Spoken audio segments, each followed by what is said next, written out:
My wife said it sounded like a gunshot, and I hit the ground so hard my brain whiplashed to the front of my skull, which is where it began to bleed and swell, and I got a traumatic brain injury. Toasting to triumphs and celebrating the unbreakable American spirit. Welcome to Choir Practice, brought to you by Law Enforcement Today. All right, I've been looking forward to filming this episode of Choir Practice for quite some time, for months, to be able to lock this dude down because he is traveling all over the country. The first time that he couldn't come, he said, well, don't worry, because I'm going to have you come out to Indianapolis instead. And we got to spend time together out there. And then the second time he couldn't come, he said, don't worry, you're coming out to San Diego. So we got to break bread out there, and he's finally here. Robby from Praycom. Welcome to Choir Practice. Tell them who you are. I'm Bernie Howells, co-host, retired police officer, and now law enforcement freelancer in many different areas. So before we dive into the show, a couple of shout outs here. One, I thought that this shirt from Warrior 12 Apparel was fitting in an age where, man, having lived in Connecticut for a long time, it was almost an uncomfortable position to be in if you talked about God. People would make you feel very uncomfortable for your faith. And now living in Florida, it's a very different story. It's part of your identity as a community to have conversations about God. When I wear my Pray.com hat, man, it sparks so many conversations, but it sparks those conversations, interestingly, both in Florida and when I come back here. I think people want to have a conversation about God, but are afraid to. And so I'm adding this shirt from Warrior 12 Apparel to my arsenal. And I want to give a big shout out to Your Flag Store. So these guys handcraft these beautiful American flags.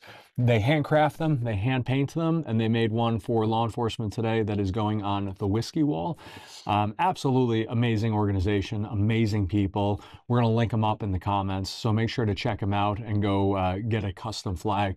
That logo of ours is hand painted on there. So super cool stuff, great organization. This is not a paid promo, paid sponsorship. They just sent us flag, and we love them, and they're amazing. Go buy their stuff. Okay. Who are you? Yeah, Robby. I'm a husband, a father, pastor of 20 plus years, and a kingdom builder. I want to see the kingdom advanced. I want people to live their best life. I want to see people operating within the true gifting and the true life that God's put before them.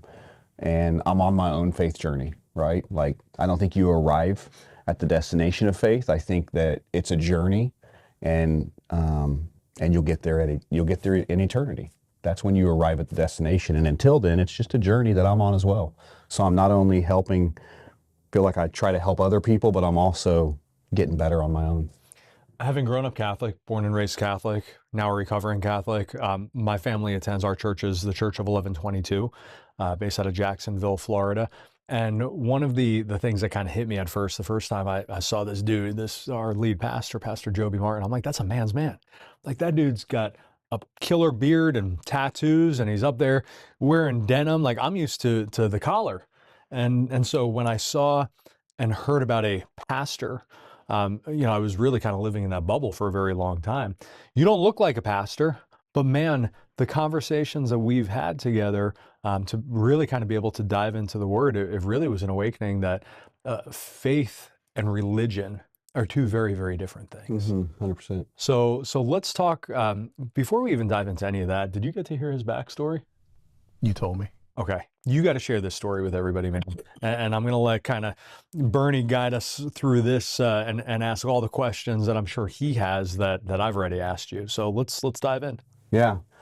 So I mentioned 21 years or so full-time ministry. I mean, I was, for me, it all started to be fully transparent in the back of a old school, dirty brown station wagon, right? And sitting in the back of the station wagon on our way to the beach for vacation. And out of all of the types of music we could be listening to, my parents have Carmen, a live Carmen album. I mean, it was real popular. And anyways, in this moment, Carmen says to this live audience, how many of you are saved? And I'm, 13 years old. And I'm like, well, man, they got really excited. Obviously, all of them were. So I crawl up to the front and I asked my mom, I say, Mom, what does that even mean? Like, and she was like, oh, it means when somebody asks God into their heart, like they're in relationship with God. And I'm like, oh. So then I crawl back to the back of the station wagon. I mean, so I just dated myself. The station wagons are not even here anymore, right? And They're coming back. and yeah, there's a comeback. And so I go back in the back as an early teen, and I just say, I want that. God, will you come into my heart? And so that was the establishment for me. And from that point on, I knew I was called into ministry, because at the age of 15, 16 years old, I saw my sister have a radical transformation in her life. I'm talking, she was very sick. She was into drugs and alcohol and all the things, and in one moment transformed her life. And I watched that, and I said, God, I knew you were powerful, but I had no idea that you would use humanity as a vessel to use your power. I said, if you'll use me to change people's lives, I'll do it the rest of my life.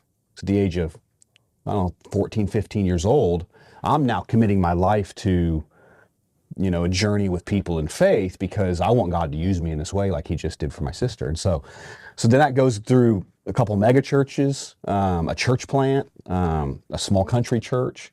And so God's given me the gift of seeing several different vantage points from church in general, from next gen ministries to executive leadership. I was never a senior pastor, in which case I felt like my role in the church was much more supportive, create some gaps between the senior pastor getting their heads into the weeds of what ministry can bring, and let them stay in their seat as best as they can, leading and the visionary. And then in 2020, I'm an adrenaline junkie, which I think we connect on this a little bit. Yeah. You're way more of an adrenaline junkie than I am. Like, you're excited that we're jumping out of airplanes together. Yeah, like I'm like, can we do it twice? Can we do it, like, once isn't enough? And so I'm an adrenaline junkie by nature. So anything that gets my blood pumping, like, count me in. Like, somebody walks in, no offense to what we're doing here today, but they walk in and say, hey, we're jumping out of a plane in 5 minutes. Like, who can go? I'm like, hey, I'll be back, guys. We'll record this later, right? And so in saying that, I had an electric skateboard. Goes 22 miles an hour, so it's a fast one. Had big tires on it, on-road, off-road, because you can't just get a skateboard that only goes in one terrain. You got to have multiple levels of terrain. So I'm in the grass, I'm coming down curbs, I can go and so I'm doing my thing, right? Well, it goes fast. I'm not wearing a helmet, which I don't recommend, okay? So I'm not endorsing no helmet wearing. I actually didn't choose. I wasn't like, helmets aren't cool. I just didn't think about it. It took off on me and threw my feet in the air. I landed on the back of my skull, cracked my skull open, began to bleed. My brain, I hit the ground so hard, my wife and my 3 kids were right there, and they saw the whole thing, which is a whole nother story, to expose my kids to that and my wife to such a vulnerable moment. I had to walk through that journey. But my wife said it sounded like a gunshot. And I hit the ground so hard, my brain whiplashed to the front of my skull, which is where it began to bleed and swell, and I got a traumatic brain injury. And unconscious, probably, they say, for about 60 to 90 seconds. My wife had to call 911. This is the first time my kids and my wife have ever seen me sick, hurt, anything. Me and my wife, we're going to celebrate 20 years next year, and she's never seen me throw up. So I just don't get sick. I don't get hurt. They viewed me as invincible because I positioned myself that way. And in this moment, they're like, Dad's getting up. Like, it's Dad, he's getting up. And I didn't get up, and EMTs show up, and they're like, well, who's the president? And I couldn't answer it. And what day of the week is it? Couldn't answer it. And my wife's starting to get a little bit nervous, and she said, and I don't remember any of this. I got about 6 weeks where I lost all my memory. She puts her hand on me and says, well, who am I? And I said, well, you're my wife. And that was the moment that she felt like God said he's going to make it. Because at this point, they said, we don't know. First 24 to 48 hours are critical. Is the swelling going to go down? Is the bleeding going to stop? There's lots of questions. And the beauty to this, and this is the expedited version of it, is that, 4 nights, 5 days later, I'm walking out of the hospital. And my neurologist is saying things like, you're the most frustrating patient we've ever had. And I'm like, well, why is this? Like, nobody wants to hear that. And he says, because I've studied the brain for 30 years, you show up and you tell me I know nothing. Now, again, I had no memory for 6 weeks, but what I think about every time I say that story is I'm instantly reminded that he probably knows the brain really, really well, probably better than 30 years experience. But what he doesn't probably know is the power of my God, the power of the God that we serve. And in this moment, God determined it's not my time. It's not my time. And so that happened, which is when I say 21 years of full-time ministry, I never planned on making an exit. I don't have church hurt. I love the church. I love the capital C church. I love this little C church. Like the organization at church, at large, the church, I love it. I think it's flawed because it's got humans involved in it. I'm grateful that God wants to use flawed humans as part of his plan. That's why I went into ministry years before. And so I think some people expect the church to be perfect in regards to how it's ran. And I think there's flaws because it's got, men and women running it. But I love the church and I never expected to ever leave. But in this season, God began to redefine how I'm going to support people of faith, how I'm going to support the church. And it was some of the darkest moments of my life and some of the best moments of my life, all wrapped up into probably a year and a half period of time. You've dealt with a little bit of background in this. All of it. All of it being raised in a Southern Baptist family. And then my parents make the decision, as a young kid, you're going to go to Catholic school. So getting all that kind of different thought process, from waking up going to Bible study, then going to church on Sundays. And then when you got involved with the Catholic faith, which is another thing. But, and then once I hit college, I'll be honest, I never walked away from my faith, but it just wasn't, I didn't need it to be as structured as it was. And not to put down any form of faith, because they've all been key elements in my life. My high school experience at a Catholic school, I'm on their board of directors now because it was the greatest experience of my life. Because it took a kid whose parents were going through a divorce, who had to, move from where he lived to make the decision to go 30 miles every day to go to school, give up playing sports and do all that stuff because, like you said, you never know what it is that's doing that, but God drives you to make those decisions, even as a young man, and say, yeah, those days when you took the transit buses and you couldn't get a ride and you walked 5 miles to school and you never complained about it. Mm-hmm. Why do you complain about such trivial things now? Yeah.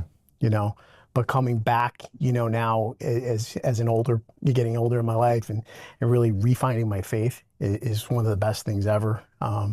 So we were talking about this. I've gotten into tattoos, and one of my proudest tattoos was, can you see it? I can't see it myself, but I had a cross done last night.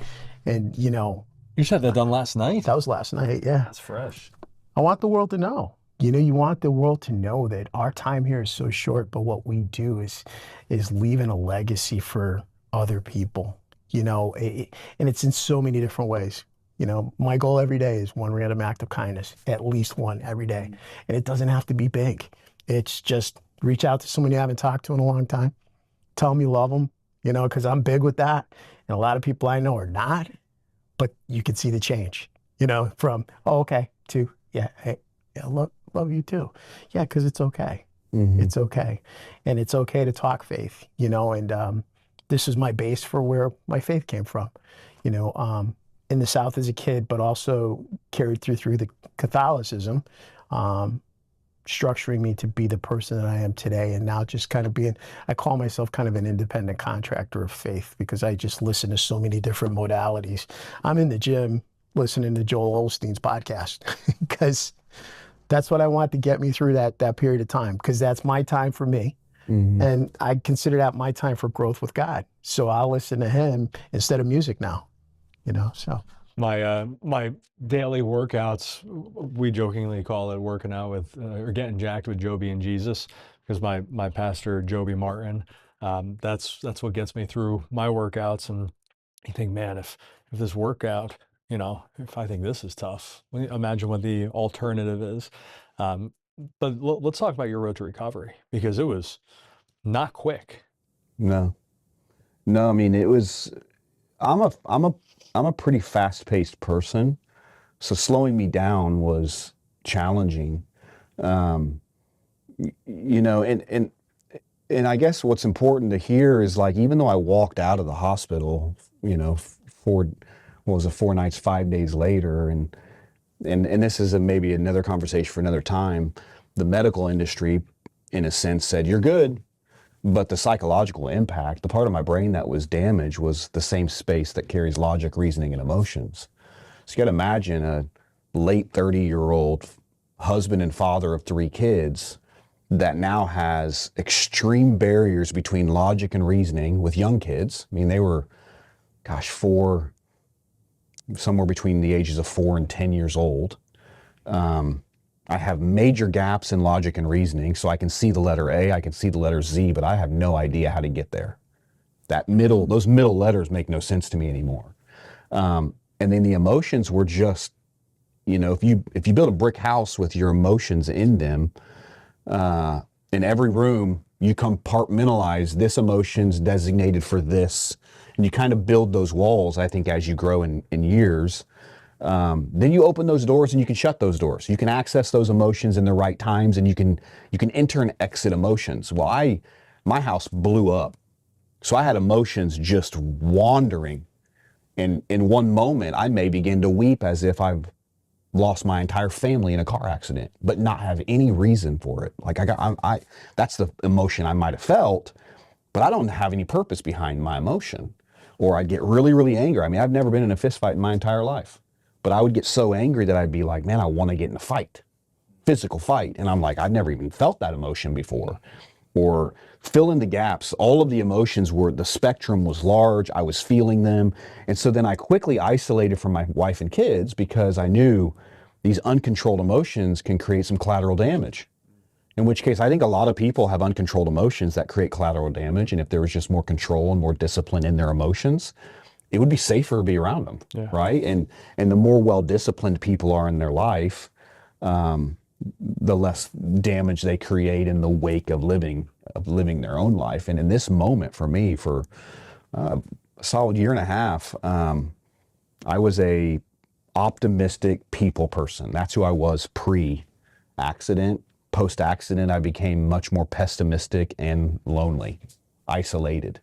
And so I learned this after my wife did a ton of research. My wife is, she is one of the greatest human beings I've ever met on this planet. I feel sorry for all the other men because I got the best one. So I'm like, everybody else has got second place wives. And so I apologize for that. I'll fist fight you on that. About that fight. Let's go. But somebody's got to win, and I won. I won in the wife category. And so she picked up everything. She picked up all the pieces. I couldn't work.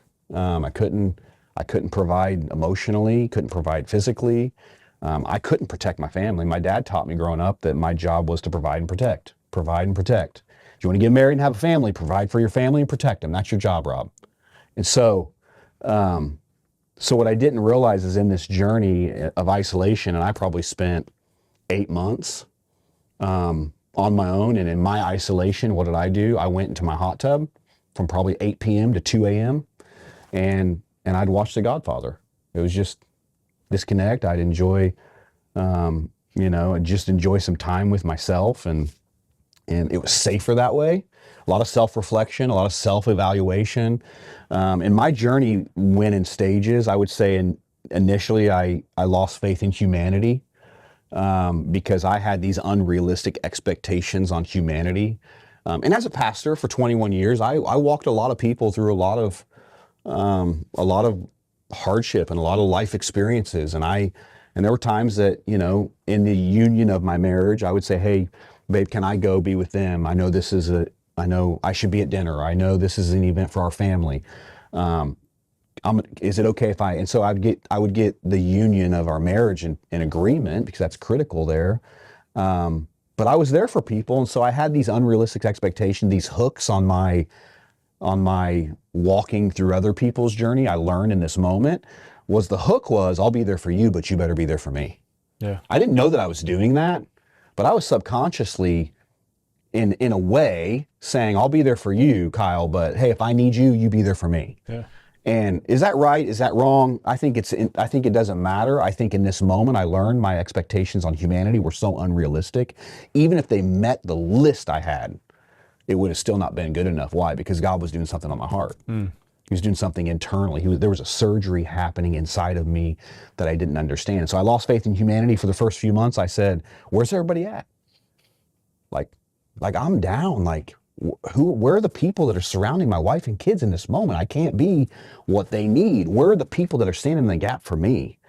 And I was looking for man to fill the gap of God. You know, God told me early on, before I really stepped into full-time ministry, when I said, I was making excuses, and I said, man, if that man of God would just invest in mentoring me, I could be something special. If that man of God would just make time for me, I could do something in this world. And then God whispered in my ear and he says, do you want the man of God or the God of man? Do you want the man of God to mentor you, or do you want the God of man to mentor you? And every excuse I made was, man, I have access to God. Yeah. I have access to God.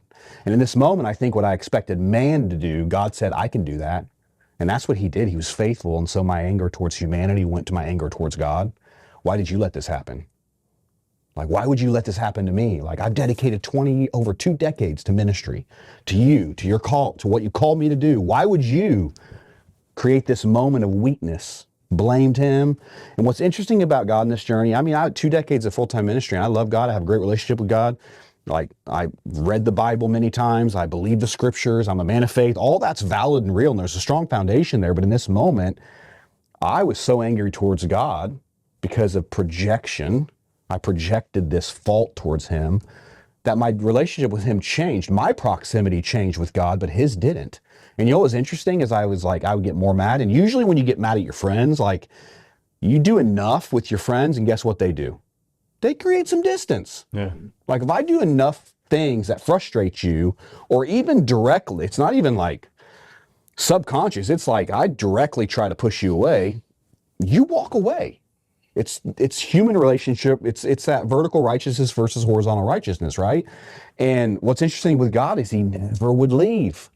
I'm like, I'm mad at you, leave, and he would just stay. You know, and I had some great conversations that were not very kind with God. And the still constant presence was so life-changing for me, because I pushed him and he wouldn't move. I ran from him and he followed. And in those moments, I'm like, and then I was like, why are you still here? But he was still there. There was no judgment. There was no criticism. It was just his presence. And so then my anger in this journey went towards myself. I'm the problem. It's not humanity. It's not God. It has to be me. And so I got into this very darkest probably place of my life, and went to counseling a couple times, and and that was a journey. And then I went to the doctor. Do I need to be on antidepressants? And I resisted that for a number of reasons, and was just mad at myself. I was just angry, like, you put your family in this place. You took their provision away. You made a porch. It was all me, and I'm looking at the man in the mirror, and I'm judging the man in the mirror, and I'm angry with him. And as I began to forgive myself, and as I began to forgive the false realities with humanity, those unrealistic expectations, and as I drew near to God again, I realized there were 2 things that he needed to change in my heart specifically. And there was a lot that he did, but 2 things specifically. And I'll go back to, my dad said, protect and provide, protect and provide. And I had built these pillars in my life, and I think men do this. We build these statues of celebratory moments that we have done. Mine were anchored to provision and protection. So I'd go back the last 15 years and I'd go, look at this moment when I got that side job and I was able to pay for my family vacation. Look at this moment when I started that business. Look at this moment when I went ahead and I started delivering pizzas, because it was something, like, it was more. And God took me in a moment. He flashed me back 15 years and he showed me my trophy case, all these moments. And he said, hey, you want to provide for your family? He's like, I love you dearly. I'll let you provide and you'll have a good life. He said, you want to protect your family? He said, I love you very much. I'll let you protect your family and you'll have a good life. He's like, but you've got it backwards. He's like, I am actually supposed to provide for your family through you. You're just the vessel. Mm-hmm. I am actually supposed to protect your family through you. You're just the vessel. See, I was not the vessel in this seat. I was driving the car, because I had taken ownership over provide and protect. And God spoke to me and he said, my love for you is not going to change whether you do it or I do it. How proud I am of you is not going to change whether you do it or whether I do. What was God doing? God was doing some heart surgery in me in this moment. He said, but you can have that good life and I'll be proud of you. He's like, if you let me do it and you become the vessel, you'll have a great life. And not only will you have a great life, but you'll have more time for your wife. You'll have more time for your kids. Why? Because my provision is eternal. It's supernatural. My protection is supernatural. It doesn't take all the work that is all the things you look at your trophy case. Look at what you accomplished. Good job. You've got lots of skills. Yep, you're handy. Yep, you can build a home, you can weld, you can do all the, yep, good job. You got a great trophy case of skills. But every one of those trophies is also a reminder of time away from your family. Yeah, the gift was you were there to provide something, but it was time away, time away, time away. He's like, what if you can have time with and have even more? And so I had to shift my whole belief system around my role with my wife and my kids and with people. And that's when, about that point, as God's beginning to walk with me, he says, you're going to do something different. I'm like, what am I going to do different? I'm like, ministry's what I'm called to do since the age of 13. Yeah. Do something different. What do you mean? He's like, no, you're going to interact with people of faith and support faith organizations and the church differently. And I said, okay, at this point, like I got nothing to lose. Like I'm not making any money. My wife's the breadwinner, but she's also the mom. She's also the dad. She's nursed me back to life. She's been patient with me. I told her to divorce me about 25 times in a course of about 6-7 months. And I think I shared that 80% of marriages end in divorce when one spouse has had a TBI, because the TBI changes you. Yes. And about 8 months into me saying, divorce me because I'm broken and I can't be what you and the kids deserve and need, she looks at me and she says, the only thing better than falling in love with you once is falling in love with you twice. And I instantly felt God say, never say it again. And that was a moment, that was such a critical moment for me, because I was speaking death into my marriage. And I validated it with my accident. Mm-hmm. And I believed it. But she was used to speak something in that moment. And I never said it again. I never looked back. And I began to heal. And so God said, about a year and a half later, he says, you're going to do something else. I said, perfect. Like at this point, I got nothing to lose. I trust you. And there was 3 things that actually I had to write on my mirror, and it's still on my mirror at home in my bathroom. The first is I'm proud of myself, because I wasn't proud of myself anymore. The second is I trust God, because I said I didn't trust him anymore. And the third is that my wife and kids are proud of me, because I didn't think they were proud of me anymore. And so I told my wife, I said, I'm going to write these on the mirror. And I said, they're going to stay here. And every time my eyes capture those things, I'm going to say them out loud. And I told her that because I didn't want her to think, what's this like? He must have hit his head real hard because he's talking to himself now. So I told her, I said, I need to hear my voice say some things I don't believe anymore. So I began to publicly say these things out loud every time my eyes captured them, because I needed to believe them again. And the most convincing voice in your world is your own. Sure. And so I needed to hear myself say those things. And I began to believe them again, began to believe them again, began to believe them again. They're still there. And I capture them. And now it's a memorial of, even if I hit the bottom, unexpected. And it wasn't even from like some addiction or some infidelity or some poor choice in regards to like a validation for somebody to leave you. It was just an accident. I was with my family. We were going to go see fireflies. We were on a bike ride and I was on the electric skateboard. It was a moment to build relationship with my wife and kids, but it was an accident and it changed everything for me. And then God said, you're going to do something different. I said, okay, I'm in. At this point, what do I got to lose? And he said, you're going to go into SaaS sales. I'm like, what's that? I've never sold anything in my life. And to be honest, a pastor of 20 years, everything I've ever offered humanity was free. It's already paid for. I'm going to start charging people for something. And so he put me into tech sales and got a job into tech sales. And the journey kind of keeps going from there, which is why I think how we've officially even met. So there was something, you kind of touched on this already, but I want to go a little deeper, because you shared this with me in San Diego and it was like a punch in the gut when you talked about our role as providers, as men, to provide for our families, right? But you said that there were so many times that you needed something financially or whatever, and you took an opportunity away from God, and you got clarification on that. Yeah. Talk to me about losing out on miracles. Yeah, I mean, I think the journey of faith is a journey of patience, because our time doesn't always match God's time. And I think we want what we want when we want it. Look at fast food. It's like you drive up to a restaurant You order it, and within minutes, you got food in your car. Or you go to a dinner where you have to sit and wait. And how many times do we sit at this table and we're like, oh my gosh, like it's been 3.5 minutes. Where's my food? It's like they're cooking real food in the kitchen, right? So we become so fast paced as a culture. We want everything to be microwaved. God spoke to me in that, and he said, the whole provision aspect was, look at these trophies that you've amassed. And yes, you provided. He's like, but did you know that if you'd have waited one more minute, my provision was on its way. My provision was on its way. And so every trophy that I looked at was now a memorial of my impatience on trusting God. Because God's provision is real. I've had people send me checks for $25,000 into my bank. Like, that's real provision. And this was stuff that happened before my accident, but yet I still owned the provision seat. And I think there's a pride for men. We want to provide for our families. And I don't think that's bad. I think it's responsible. I think it's healthy, but I think you can also have an unhealthy relationship with it. And I had developed a bit of an unhealthy relationship with it. And when I would pray for provision, and God would say, okay, it's yours. It's on its way.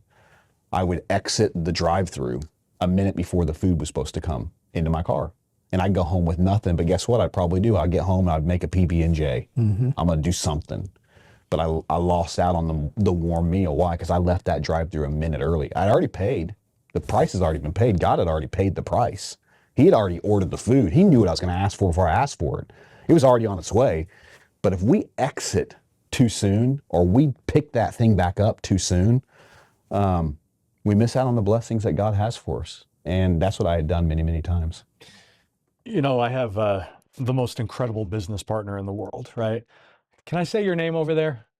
Lori. So Lori was my mentor for 20 years, and then I dragged her out of like an early retirement and said, get on the crazy bus. Here we go.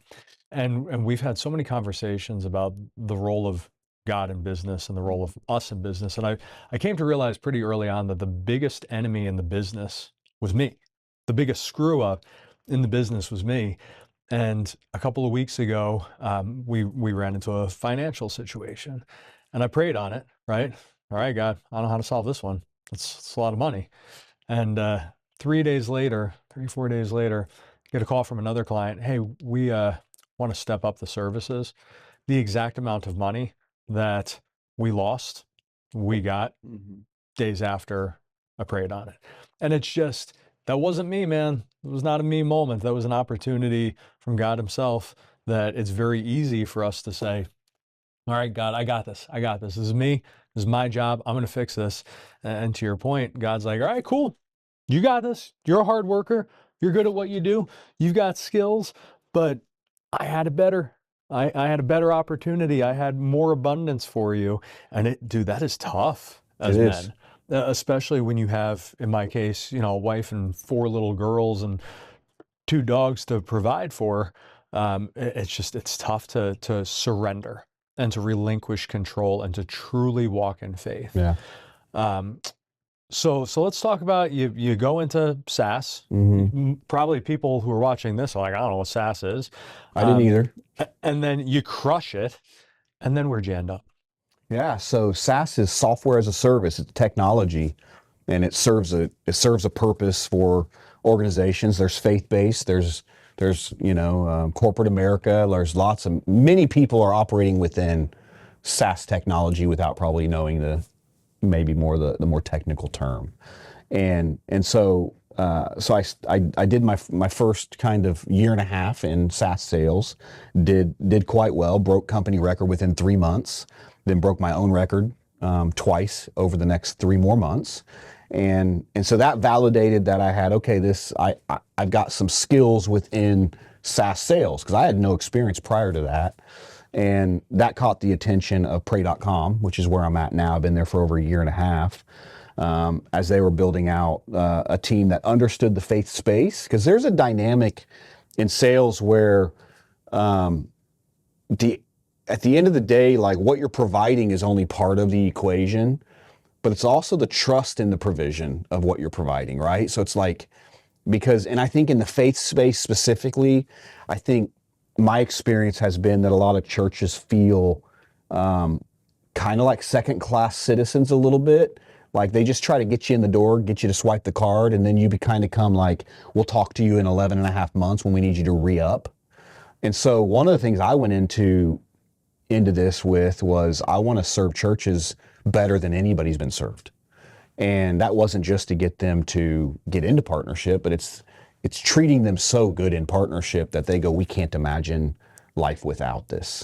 And so I went into an interview process with Pray.com. It was the most lengthy interview process I've ever been in, 7 interviews. And I got to meet, obviously, several people on the team. And I didn't have any plans to even take another job because I was finding success where I was at. I was comfortable. I enjoyed what I did. But I was like, hey, these are great people. Like, I love what Pray.com's doing. Sure, I'd love to, if I can meet them, I'd love to be able to meet them and see. Well, I get deep into the interview process and realize, oh my gosh, like I'm going to have to make an actual decision. Like the pressure kind of came back on because I was like, sure, let's talk, no pressure. Then it's like, wait, the pressure slowly starts to build because I'm like, wait, God, you did something here. You're up to something. And so went through that process and obviously I got the job and I've been with him for a year and a half and it's been the best decision. Like people are like, yeah, you put your best foot forward at the beginning, but then once you get in the door, you start to find out, okay, what's the weird quirks and are they who they say they were? Were they showing you like the paintings on the wall, but they didn't tell you about their real, the battle wounds? And I'm like, every day that I'm with Pray.com, I realize, man, they're better. It's better than I thought. Sure. Like mission is better than I thought. Leadership is better than I thought. They weren't putting their best foot forward. They were putting their foot forward. And that's been a gift because you don't always get to experience that. It doesn't always, start and end that way, but that's my experience and I've enjoyed it. So they brought out the good wine a little bit later on in the party. Yeah, no, they didn't. They brought it out at the beginning. We're still sipping on it. Well, I'll tell you why you're so successful. And it's the same thing that Lori said to me when we started working together. She said, remain true to your core values. Never change who you are. She always said to me, just keep making noise. And that's what you've done, man. And you live a life of servanthood. You live a life of faith and the love of God shines through you and illuminates rooms. And man, we got to spend some time this morning watching the sunrise. Me, this guy, and Pastor Greg, one of my best friends. And man, we were sitting there and I think the realization hit me. I had invited 2 other guys, 2 good friends of mine from out here in Connecticut, and love them to death, but I'm going to call them out. They didn't show up.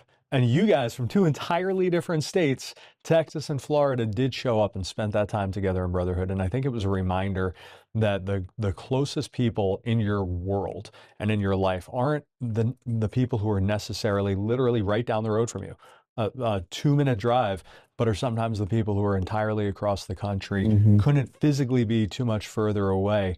And they're the people that will, iron sharpens iron. There have been times that I've called up Greg and man, he just gives it to me, right? And calls me out of my stuff in a way that like, that's what a true brother does. They're willing to hold each other accountable. We got to ask, man, what does Pray.com do? What is the company and how is it helping change lives?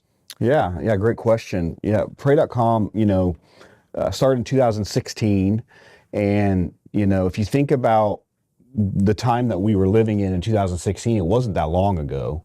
And in that moment, what, our founders realized was there was a digital destination for ESPN, for sports people, right? Like if you think about the digital space, ESPN had cultivated a space for sports fanatics, but at that point, there was no digital destination for faith. And so Pray.com it was built on the backs of this dream that there should be a very excellent space for people of faith to engage in their journey of faith digitally. And so it's the #1 app for daily prayer and faith-based content. And what does that mean practically? It practically means that, we've to date, we're at 17.5 million downloads.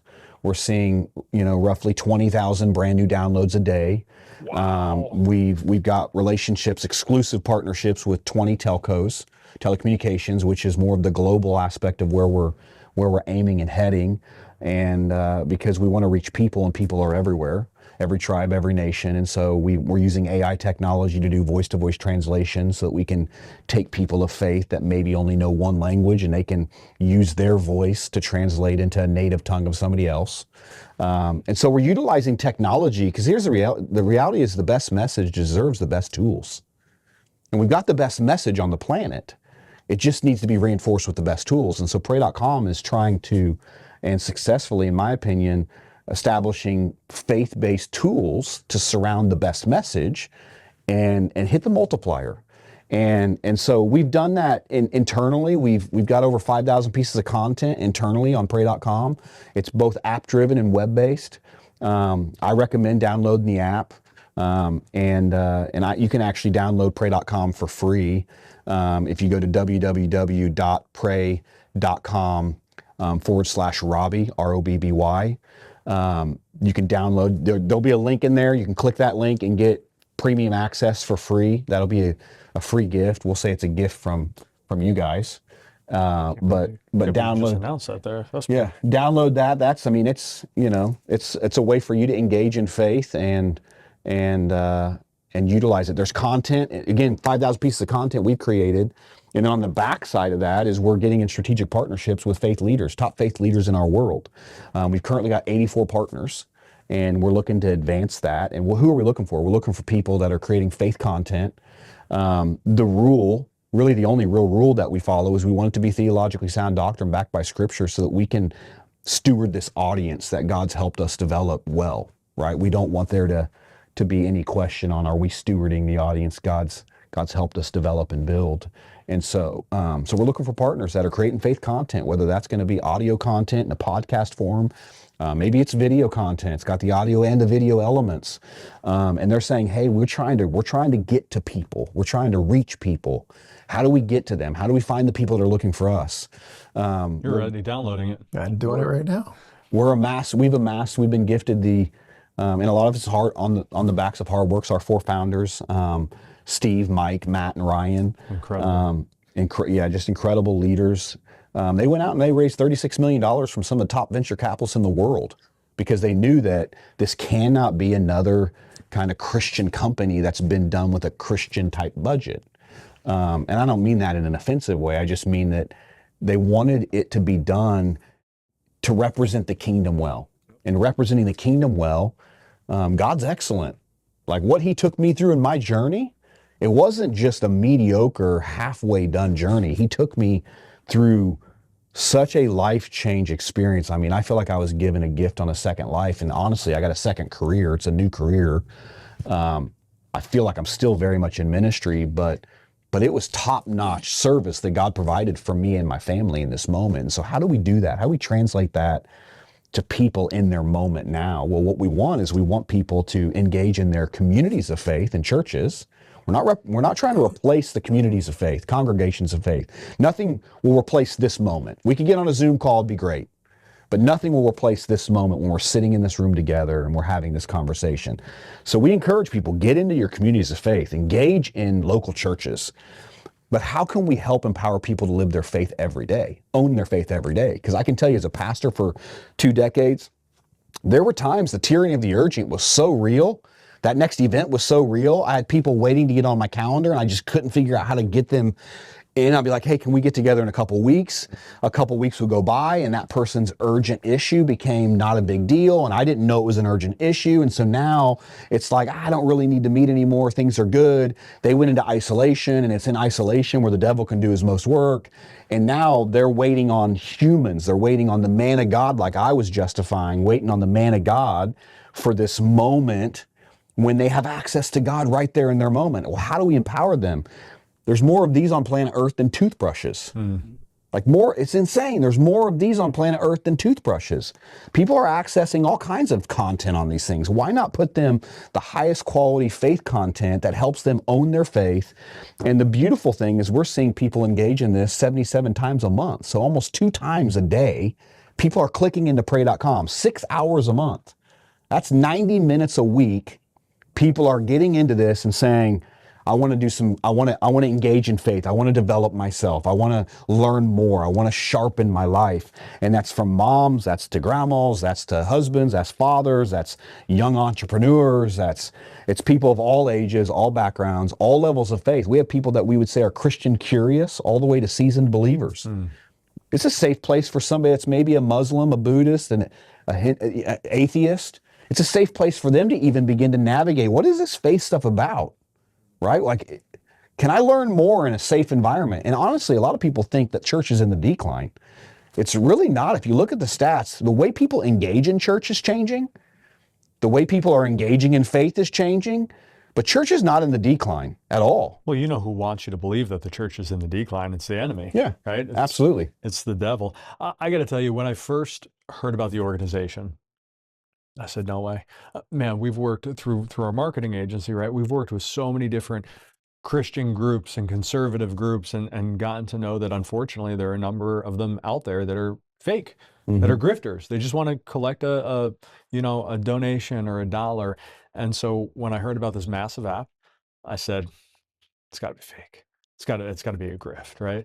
And then you guys broke me, because I got to spend a lot of time with you, and I got to go behind the hood, and I got this first time, man, hanging out with these guys. I'm hanging out with him, his wife, his kid, his parents, and I fell in love with these guys. And then I got to know the owners really well, and they are just incredible people who just have a heart for God, as do I, but they have a heart for people that started to change and fix my heart, because I genuinely, for a very long time, did not like people, right? Like you kind of get jaded in life. You just start hating on people, and just seeing how these guys and the culture of this organization and the owners and founders, all the way down to every single one of the employees at all the events that I've been to, man, you guys are the real deal. And I don't say that lightly, and I don't say that often, but it is a real blessing to know your organization and to just be able to call you a brother, because the work that you guys are doing, it's just, I mean, you're helping bring people to an eternity that's where they want to be. That's pretty awesome. So, dude, I love you for the work that you're doing. I want to wrap by pointing out, so there are people who are watching this right now who are probably like, that's great that you're talking about faith and God, but you're surrounded by booze. So I want to provide a little bit of context on that in case that's been kind of bothering you. This right here is the whiskey wall. And it's where for years we've invited active and retired emergency responders and veterans. They bring a bottle of whiskey, and if they drink, and we'll share a cocktail if they drink, and they'll tell you a story about a good day on the job and a lousy day on the job, and then they sign the bottle, and the bottle goes on the wall. Now, we have many guests here who don't drink. Bernie and I rarely drink, if ever, anymore. And so they brought all sorts of other different mementos. So, for example, up there we have a photo of a cop who beat cancer 4 times, and the last time he beat it, he hiked to the top of Mount Everest, and he brought a piece of the rock back, not the rock like the shirt that you're wearing, the big rock. But so this is a wall of stories. It's a tribute. It's a way that we honor those who serve and protect the community and the country. All of the work that we do in all of our companies is to give glory to God and to try and to serve God first, and to try and serve the community and the protectors second, and obviously our families at the same time. And so I thank you for your grace in watching this episode. If you were sitting there wondering what's the deal with all of the booze, I'm grateful for your attention. Bernie, parting thoughts? No, it's thank you first of all for coming on. So important that we embrace whatever it is that brings us closer to the light. For many years in law enforcement, I get what you were saying now, a little more relative, because I have a traumatic brain injury too from a very bad car accident. And as you were talking, I experienced so many of those things, and sometimes even today, some of those spatials come back, cognitive issues and things like that. It's so important to if we don't have anything to believe in, then we don't believe in anything, right? And I'm single, so I don't have a family to count on. It's me. So sometimes those challenges and those struggles are real. But the one thing that isn't a struggle is believing in something, believing in God. I'm never going to preach to anyone, but strong beliefs in why we're here. Like I said, I talked about my Catholic school background, and I'm proud to serve on their board of directors. It's an all-boys Catholic school here in Connecticut, because I wouldn't be here without them. because every step that I took unknowingly as a young man was walking me towards today and beyond today. And without that structure in my life, I'd tell you I wouldn't be here. I wouldn't be in this chair. I don't even know if I'd be on this planet right now. And you're hoping that you're walking in a direction, no matter what you believe, that is your destiny. And if you can do that, you feel so much better for yourself. Mine is to help, to always help, to try to make a difference, to try to be the best person I can, to show people, because I know that, listen, my time could end at any second, but it's the legacy that you leave that is going to be so important. And it doesn't have to have my name on it. It just has to have that this person's better. You know, like my buddy's son, he's a high school quarterback of football. And I love this kid. He's going to outlive me. But those times and those chats that we have, hopefully will stay with him. And hopefully the blessing of that will be that our time together he can pass on to somebody else. Mm-hmm. And he will. Brady's a great kid. And I feel blessed.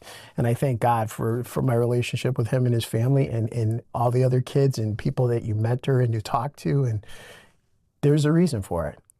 And I'm grateful to be a part of this planet and be able to do that. I want to issue a challenge to people who are watching this right now.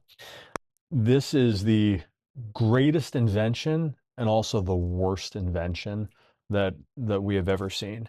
It's the greatest invention because it gives us the opportunity to connect mentally, emotionally, spiritually with friends and family all across the world. But it's also, I mean, the enemy works through here, right? And so when you wake up in the morning or before you go to bed at night, download the app and spend 5 minutes, 10 minutes in the Word, because I'll tell you what, we're spending 5 or 10 or 20 or 30 minutes doing a whole bunch of other stuff on here that's not good for us. We're scrolling through Instagram, comparing ourselves to people who are like, I'm just so blessed, my life is wonderful, and they're miserable. But they have like 42 filters on so that everyone in the world thinks that their life is that amazing. Dudes, you know what you're doing on here, and you feel like a horrible human being after. Spend some time, spend 5, 10 minutes, just, you can actually read the Bible on here. And it's kind of cool because as you get through every single chapter, at the bottom of it, you mark as complete. And then it says, oh, you're 1%. I'm like, I don't even know how many chapters I'm still a 1% complete, which makes you realize just how big the Bible is. But just spend a little time, because that 5 minutes, that's the mustard seed that we need, man. And it's that 5 minutes a day, that 10 minutes a day when you wake up in the morning, instead of checking your email first, 5 minutes, man, 5 minutes, read a chapter in the Bible. You have absolutely nothing to lose. I promise you, your life will get better through 5 minutes a day. Yeah. And if you're thinking about it while you're watching this program, do it now. Do it like I did. Grab your phone and do it now. Robbie, parting thoughts. Oh, man. For a wordsmith, that's quite the question. I would say, no matter what you're facing, no matter your circumstance, no matter even where you're at in your journey of faith, God's for you, and He wants to see you live your best life. And if there's a problem in your marriage, He can provide the solution. If there's a problem in relationships with your kids, He can provide the solution. If there's a business you want to launch, He can provide the strategy. And I think as people draw near to Him, and I think the real reminder here is, even if you're shunning and pushing Him away like I did, He's still right there. He's still so near, unjudgmental, not condemning, but ready for the call, ready to be invited into your life. And so I would say, what do you have to risk if you invite Him into some other areas in your life? What do you have to risk if you include Him on your journey a little bit here? Worst that could happen is your life might get better. Worst that could happen is you might have more money in your account and more time with your family, which is what happened to me. And so take the step of faith, be like Paul, walk on the water a little bit. If you start to sink, Jesus is going to save you. If you start to walk on water, then your eyes are captured by Him. And it's a win-win in my opinion. That URL one more time. www.pray.com/Robby, ROBBY. Do it. Thanks for watching. God bless you all. God bless America. Love you, Mom. Thank you for joining us at Choir Practice. For more, please visit lawenforcementtoday.com.